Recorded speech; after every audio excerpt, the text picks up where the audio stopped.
Hello, welcome back to all of you. आज हमारे सामने एक बहुत अच्छा क्वेश्चन है। ये 1997 में पूछा गया था। उस समय इस एग्जाम को CPMT कहा जाता था। ओके, ये क्वेश्चन है given the kinetic energy you have to compare momentum. आपको काइनेटिक एनर्जी के बारे में कुछ जानकारी दे रखी है और मोमेंटम को कंपेयर करना है। क्वेश्चन पढ़ लेते हैं।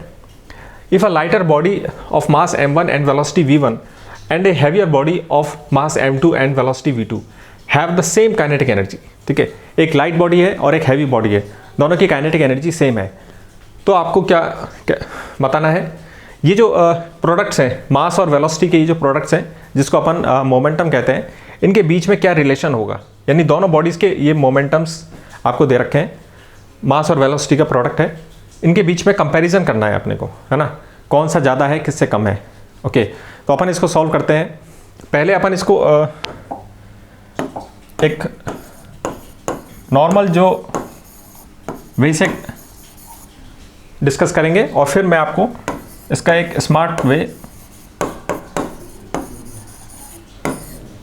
अपन एक इसका स्मार्ट वे भी डिस्कस करेंगे। ठीक है, let us see how to solve this question. Okay, इस क्वेश्चन को सॉल्व करने के लिए आपको सिर्फ काइनेटिक एनर्जी का एक्सप्रेशन जो होता है वो कैसे लिखते हैं वो चाहिए, बस हाफ mv²। ठीक है, आपको सिर्फ इतना पता होना चाहिए कि काइनेटिक एनर्जी को कैसे लिखते हैं। उसके बाद आपने दोनों बॉडीज़ के काइनेटिक एनर्जी के एक्सप्रेशन को आप लिखोगे और दोनों को बराबर अपन रख देंगे और वहाँ से नॉर्मल अर्थमेटिक से आप पता कर सकते हो। ठीक है, तो you can try this question on your own, है ना। Let us see how to solve this question. तो काइनेटिक एनर्जी अपन ने दोनों की बराबर दे रखी है आपको। Half m1 v1² is equal to half m2 v2²। ठीक है, ये आपको बराबर दे रखी है ना। एक जो टेंडेंसी अपनी जो होती है वो किस नॉर्मल तरीके से अपन इसको कैसे करेंगे, तो हाफ से हाफ कैंसिल हो जाएगा। आप m1 m2 अपॉन m2 का रेशियो यहाँ से निकाल सकते हो।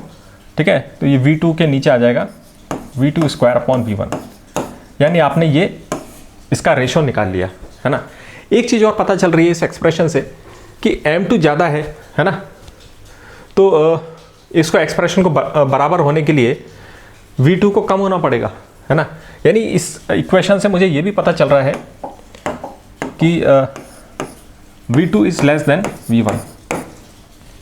और यहाँ से भी आपको पता चल रहा है क्योंकि m2 ज़्यादा है, क्वेश्चन में दे रखा है कि ये हैवियर है, तो इसके सामने ये जो है v1 वो भी तो बड़ा होगा क्योंकि, है ना। तो v1 बड़ा है v2 से, ये आपको यहाँ से पता चल रहा है और डायरेक्टली यहाँ से भी आपको पता चल रहा था। अब आपको निकालना क्या था, जो प्रोडक्ट्स थे इसको कंपेयर करना है ना, इन दोनों क्वांटिटीज़ को m1 v1। तो आपने इसको इस तरीके से लिख दिया। अब आप क्या करोगे, m1 अपॉन m2 का ये जो आपने निकाला है फैक्टर, इसको अगर अपन यहाँ पर रख देते हैं, ठीक है, और ये इधर का आ जाएगा v1 अपॉन v2। अब यहाँ से v2 से ये v2 कैंसिल हो गया तो ऊपर v2 बचा। यहाँ पे v1 का स्क्वायर हो रखा है तो v1 से ये वाला v1 कैंसिल हो गया तो v1 आ गया। हमको पहले से मालूम था कि v2 कम होता है v1 से, है ना। यानी m1 v1 ये भी ऊपर रखा हुआ है और v2 भी ऊपर है ना। तो जब v2 v1 से कम है तो ये वाला जो एक्सप्रेशन है आपका ये नीचे वाले से कम होगा, यानी m1 v1 is less than m2 v2। इसी बात को आप दूसरे तरीके से कह सकते हो कि m2 v2 is greater than m1 v1, जो कि आपका एक ऑप्शन में दे रखा है m2 v2 is greater than m1 v1। तो एक ये तो अपना नॉर्मल वे से जैसे आप करते हो उस तरीके से अपन ने ये सॉल्यूशन निकाल लिया। अब अपन इसका एक स्मार्ट तरीका देखते हैं। ओके, आपको क्वेश्चन में दे रखा है half m1 v1² is equal to half m2 v2²। ठीक है,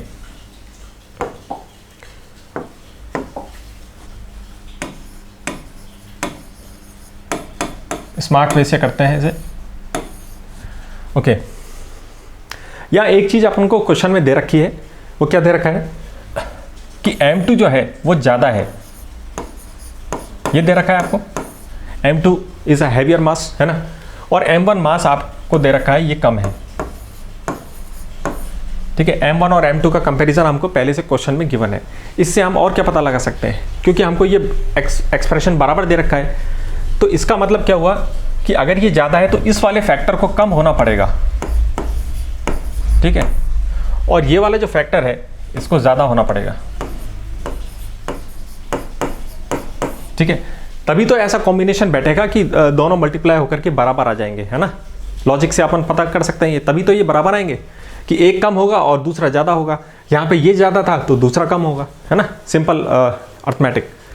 ओके, यानी आपको पता चल गया कि V2 कम है, V2 is less than V1, V2 कम है और V1 ज़्यादा है, ये आपको पता चल गया। अब आप दोबारा इस एक्सप्रेशन को देखते हैं। इस एक्सप्रेशन को, ये जो रिलेशन आपको दे रखा है काइनेटिक एनर्जी का, इसको अपन दोबारा ऐसे लिख देते हैं, देखो, half M1 V1 into V1। V1 का ये जो स्क्वायर दे रखा है इसी को आपने एक्सपेंड करके ऐसे लिख दिया। ऐसे इसलिए लिख दिया ताकि अपन को ये वाला फैक्टर क्रिएट हो जाए, क्योंकि अपन इसमें इंटरेस्टेड है, M1 V1 वाले प्रोडक्ट में, है ना। ये हो जाएगा आपका इक्वल हाफ M2 V2, यहाँ पे भी उसको वैसे लिखना है, ठीक है, ताकि आपके पास ये वाला फैक्टर आ जाएगा, ये वाला प्रोडक्ट आ जाएगा। अब अपन इसको कंपेयर करते हैं, है ना। इस ऊपर वाले रिलेशन से अभी हमको मालूम चला कि V2 कम है, V1 ज़्यादा है, यानी ओके, इससे लिख देते हैं, तो ओके, ब्लू वाले से V2 कम है ना, ये वाला चीज़ कम है, यहाँ पे क्या है V1 ज़्यादा है ये। अब इस रिलेशन को बराबर होना है, तो इसका मतलब क्या हुआ कि ये वाला जो फैक्टर है ये कम होगा इसकी तुलना में, है ना, और ये ज़्यादा है उससे, तो ये ज़्यादा होगा, ठीक है। तो इन दोनों के बीच में V1 और V2 का तो रिलेशन हमको पहले से मालूम था, तो जो दूसरा फैक्टर है अब इसको ज़्यादा होना पड़ेगा और उसको कम होना पड़ेगा। यानी यहाँ से हमको पता चल गया कि M2 V2 जो है आपका वो M1 V1 से ज़्यादा है, ठीक है ना। ये चीज़ अपना आंसर हो गया। ये मैंने आपको इलिस्ट्रेट किया है। इस लॉजिक को जब आप फॉलो करोगे तो आप इसको तो मन में ही कर सकते हैं, अपन को लिखने की कुछ भी ज़रूरत नहीं थी, है ना।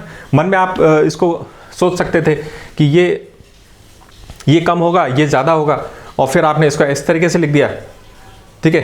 तो V2 कम है तो ये वाला एक्सप्रेशन ज़्यादा होगा इससे, M1 V1 से। तो इस तरीके से आप इसका पता लगा सकते हो रिलेशन कौन सा बड़ा था कौन सा स्मॉल था, ठीक है।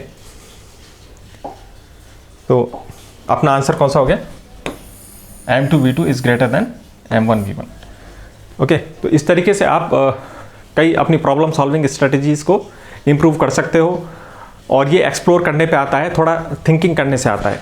इसलिए थिंकिंग की जब भी ज़रूरत पड़ती है तो आप उनको थिंकिंग करना चाहिए, ठीक है, स्मार्ट तरीके ढूंढने चाहिए।